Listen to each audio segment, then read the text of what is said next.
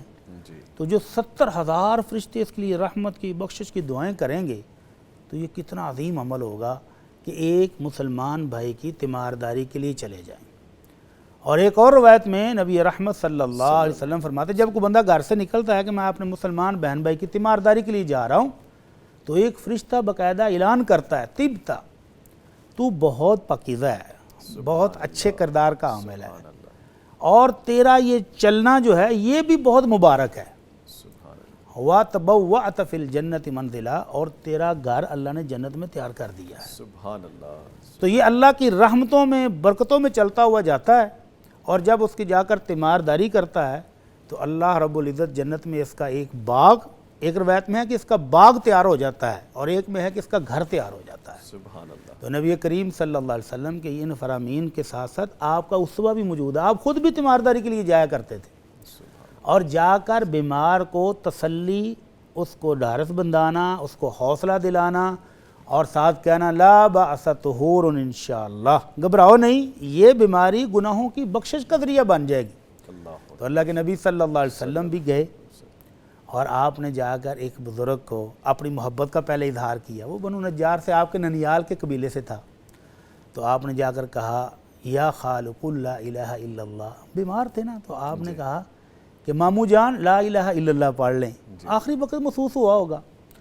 تو آگے سے بابا جی کہتے ہیں میں آپ کا ماموں ہوں کہ چچا، یعنی چچا تو آپ کسی کو بھی کہہ سکتے ہیں نا، تو ماموں تو ظاہر ہے ننیالی رشتہ ہوگا تو کہیں گے۔ تو آپ نے اس کو مزید محبت کا اظہار کرنے کے لیے نہیں آپ میرے ماموں ہی ہیں، بنو نجار سے، میرے ننیال سے ہیں، تو ماموں ہی ہوئے۔ تو پھر وہ بابا جی پوچھتے ہیں کیا میں لا الہ الا اللہ پڑھوں گا تو مجھے فائدہ ہوگا؟ آپ نے فرمایا ہاں فائدہ تو ہوگا، آخری کلمات اگر لا الہ الا اللہ ہوئے تو اور کیا چاہیے۔ اسی طرح ایک اور بزرگ کی آپ تیمارداری کے لیے گئے، ان کو بخار تھا بڑا شدید، تو آپ نے فرمایا لا باس طہور انشاءاللہ، چچا جان فکر کرنے کی ضرورت نہیں، انشاءاللہ یہ بخار گناہوں کی بخشش کا ذریعہ ہے۔ تو بابا جی آگے سے دکھی تھے، پریشان تھے، بیماری کے تنگ آئے ہوئے تھے، کہتے کلا بل حمى تفور علی شیخ کبیر تزیرہ القبور، گناہوں کی بخشش کوئی نہیں، یہ تو بخار بابے کو قبر پہنچا کے چھوڑے گا۔ تو اللہ کے نبی صلی اللہ علیہ وسلم فرماتے ہیں فنعم اذن، اچھا اگر آپ سے صبر نہیں ہو رہا، آپ سمجھ رہے ہیں کہ گناہوں کی بخشش نہیں ہونی، یہ تو قبر پہنچا کے چھوڑے گا، تو پھر ایسے ہی صحیح۔ تو روایات میں آتا ہے کہ صبح تک وہ بزرگ فوت بھی ہو گئے۔ تو اللہ کے نبی صلی اللہ علیہ وسلم کا اسوہ ہی ہے، تیمارداری بھی کرنی ہے، اور جو مریض کے لیے مفید چیز ہے وہ بھی اس کو بتانی ہے، اور اس کی تیمارداری کے ساتھ ساتھ اس کو تسلی بھی دینی ہے، اس کو حوصلہ بھی دلانا ہے، بیماری میں اس کا حوصلہ بڑھانا ہے کہ خیر ہے، کوئی بات نہیں، مشکل آئی ہے تو انشاءاللہ صحت بھی ملے گی، تندرستی بھی ملے گی، اور اللہ کی رحمتیں بھی ملیں گی۔ اچھا بڑی صاحب، یہ بھی کہا جاتا ہے کہ بیمار سے دعا کروانا بھی بڑا مسنون ہے، اس کا بھی بیمار کے لیے دعا کرنا تو اللہ کے نبی صلی اللہ علیہ وسلم نے بہت ساری روایات میں بتایا ہے، اور اگر وہ بھی جواباً آپ کو دعا دے دے تو کیا کہنے ہیں، یہ وہی کرے گا جو اللہ کے رسول کی تعلیمات پر ایمان رکھتا ہے، یقین رکھتا ہے، وہ حوصلہ کرے۔ آپ اس کو کہیں کہ لا باس طہور انشاءاللہ، اور وہ آگے سے آپ کو دعا دے کہ اللہ تعالیٰ آپ کی بھی مشکلات آسان فرمائے، آپ کی تکلیفیں دور فرمائے، تو کیا بات۔ اچھا بڑی صاحب، جب آئندہ جب جائیں گے ہم ایسی تیمارداری کرنے انشاءاللہ، کسی کی بھی اگر اللہ تعالیٰ کسی کو وقتی طور پہ کوئی آزمائش میں ڈالتا ہے جسمانی حساب سے، تو اس کا مطلب ہے جنت میں گھر ہم لیں گے، اور جتنی تیمارداریوں کے لیے ہم گئے ہیں جنتوں میں گھر ہم نے لے کے رکھ، اگر نیت پہلے سے موجود ہو، اللہ کے رسول کے طریقے کے مطابق جائیں تو انشاءاللہ یہ بشارتیں موجود ہیں۔ بلکہ ہم یہ میسج بھی دینا چاہیں گے، کچھ لوگ خاندانی چپکلش ہے، ناراضگی ہے، اس طرح کے معاملات ہیں،